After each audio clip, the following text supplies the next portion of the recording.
Success requires sacrifices and navigating uncertainties.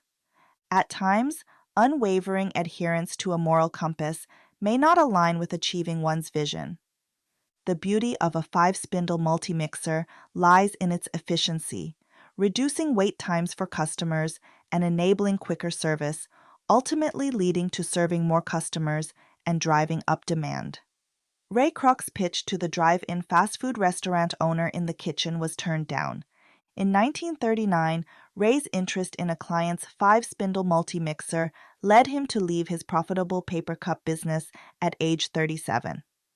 This decision coincided with a business slowdown in his 50s, mirroring America's suburbanization trend.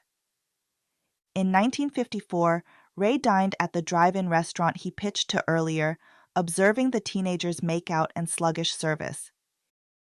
In another city, he presents the same pitch at a different drive-in, encountering rejection once more.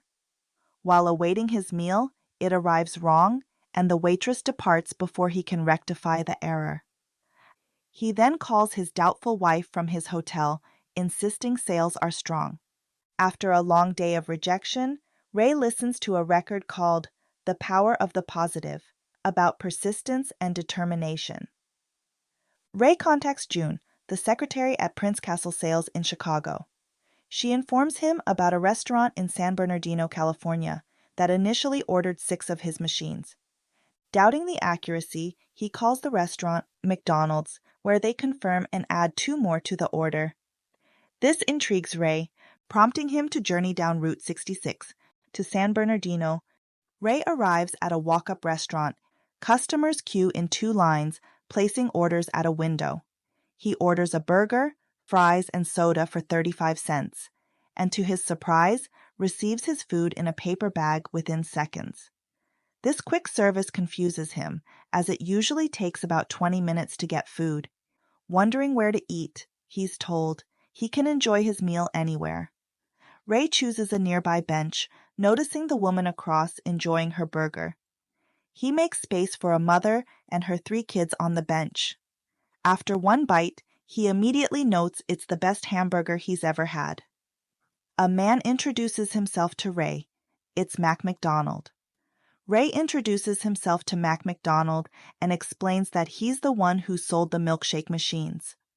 Mac then gives him a tour through the kitchen, where one station grills burgers and another dispenses condiments, ensuring each burger gets exactly 2 pickles. Mac's brother, Dick McDonald, debates with him about the proper cooking time and temperature for the French fries. Ray likes the fries the way they are now, golden brown outside, fluffy inside. Ray proposes treating them to dinner to hear their story. The McDonald brothers agree, and during dinner, Mac takes the lead in the conversation while Dick remains gruff and aloof. Mac and Dick initially relocated to Hollywood to pursue Dick's filmmaking aspirations. They later ventured into the movie theater business, but the onset of the Depression in September 1929 led to declining sales. Only the hot dog stand is doing well, so they established a food stand in Monrovia, selling hot dogs, hamburgers, and orange juice. To boost business, they opted to relocate to San Bernardino. Initially, everything seemed promising for their barbecue stand. Soon, drive-in became popular. They faced rowdy teenagers, slow service, and breakage on top of overhead costs. Dick analyzed the situation and reduced the menu to focus on hamburgers, fresh fries, and milkshakes, which accounted for 87% of their sales. They eliminated car hops, switched to disposable packaging, and transformed the place into a family-friendly self-service environment. They often drew inspiration from others, but realized the need for innovation to stand out. Effective planning and execution were crucial. They redesigned the restaurant for efficiency. Using a tennis court and their employees, they experimented with assembly line setups until finding the most efficient one. The burger preparation process was rehearsed meticulously until everyone mastered it. They reduced wait times from 30 minutes to just 30 seconds without compromising quality by implementing a new system. Ray proposes franchising the restaurant, but the brothers express reluctance, citing past unsuccessful attempts. They explain that maintaining standards at other locations proved challenging and tarnished their brand. Ray insists on monitoring franchising in Illinois to ensure consistency. Eventually, they agree to let Ray be their franchise agent, and Ray signs a contract granting the brothers consent for all franchise store decisions. Noticing a picture of a McDonald's with 2 golden arches on the wall, Ray learns it was a design by Dick implemented in only one store in Phoenix. Impressed, Ray visits the Phoenix restaurant and is inspired to introduce the golden arches to all Illinois restaurants. Ray shares his idea to franchise McDonald's hamburgers with his skeptical wife. While driving through a town, he notices a church, which inspires him to pitch the concept of McDonald's as a family-oriented establishment that represents the community to the McDonald brothers in California. After discussion, Mac convinces his brother to trust Ray, provided he maintains the integrity of their restaurants. Ray's first step is visiting the bank, but he faces skepticism due to his past unsuccessful pitches. Another banker agrees to provide startup funds, though with the condition of leveraging his house. Ray opts to use the main contact number of the sales office to avoid letting his wife know. Construction begins on the restaurants, but Ray faces limitations as any changes must be approved by the McDonald brothers. While at a construction site, he receives a letter from the brothers refusing a Coca-Cola sponsorship in exchange for having their name on the menu. Ray argues with them over a payphone, but Dick remains firm, believing it would commercialize their restaurant. Ray closely manages a new McDonald's in Des Plaines, ensuring strict adherence to protocols.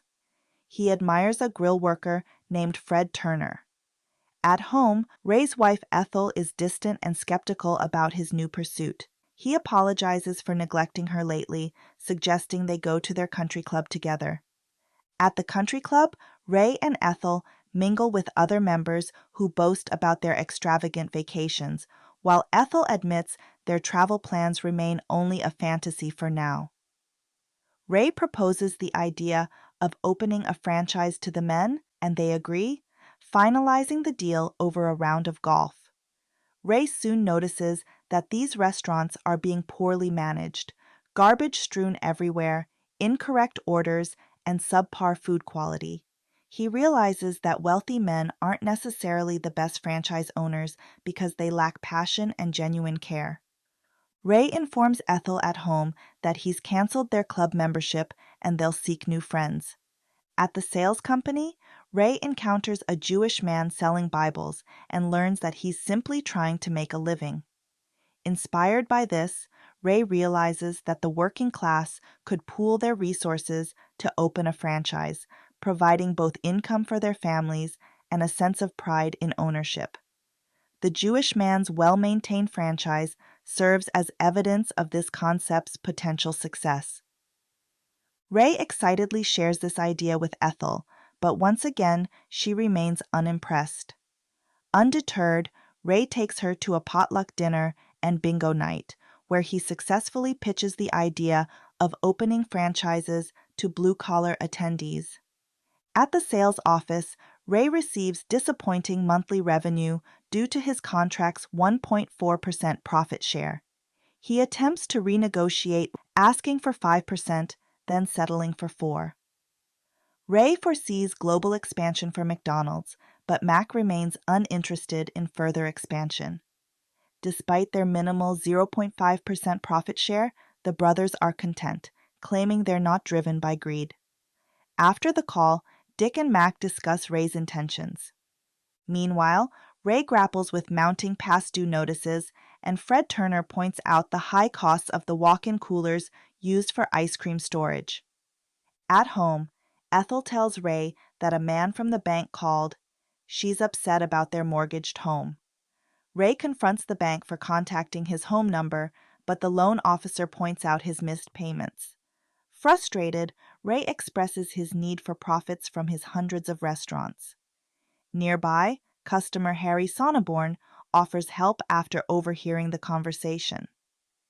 Back at the sales office, Harry points out Ray's revenue stream issue and lack of autonomy due to his contract. He reminds Ray that he's essentially in the real estate business and suggests focusing on acquiring land for the restaurants. With Harry's guidance, Ray begins to see the potential in investing in real estate to control operations and ensure quality maintenance. Harry helps raise initial capital for Ray to invest in land, leading to the opening of new franchises nationwide. Ray, now operating under the Franchise Realty Corporation, informs the McDonald brothers of his intention to offer leasing services to new franchises. Mac questions the move, but Ray points out that the contract only pertains to changes within the restaurants themselves, not to separate business ventures like leasing services. During dinner, the restaurant owner, Raleigh Smith, expresses interest in franchising. Ray is smitten with the pianist, Joan, who turns out to be Raleigh's wife. Despite flirtation, they perform a duet. At home, Ray and Ethel's relationship remains strained. Ray meets with Joan and Raleigh again, where Joan introduces him to Instamix, a powder that turns into a milkshake when mixed with water. Intrigued, Ray considers implementing it in his stores, but knows he needs approval from the McDonald brothers, reluctant to admit this. Later, he pitches the idea to Mac, who dismisses it, stating it goes against their principles. Despite Mac's disapproval, Ray decides to enforce Instamix shakes in the restaurants without approval. Soon after, Mac confronts Ray about a shipment of Instamix packets to a restaurant in Sacramento. Ray defends his decision, arguing that they shouldn't hinder progress at the expense of one store's profits. Mac reminds him of the contractual limitations. Ray claims that contracts are meant to be broken. During dinner, Ray drops the divorce bombshell on Ethel. He seeks legal counsel from Harry, willing to give Ethel's all assets but none of his stake in McDonald's. Ray also proposes contract termination with the brothers despite potential expenses. Soon, Dick discovers a letter at the San Bernardino office containing an Instamix packet, now under the McDonald's Corporation, with Ray as president. Mac confronts Ray about naming his company McDonald's, while Dick threatens legal action, claiming ownership of the Speedy system. Ray asserts his position as president and CEO of a major corporation, capable of overwhelming them with legal costs. He highlights their stature as small business owners compared to his expansive corporation. Overwhelmed, Mac suffers a diabetic shock. Ray travels to California and meets with the brothers while Mac is hospitalized. He presents them with a blank check proposing to buy the company. The brothers acknowledge that they cannot defeat him in court or rid themselves of him.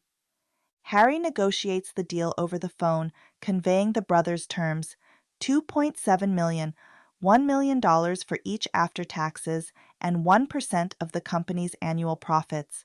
They insist on retaining the San Bernardino store. Ray wants to keep the location for its profits to cover his loan debt, but lawyers emphasize it's non-negotiable. In 1961, the deal was finalized in person, with the 1% annual earnings agreement made on a handshake basis.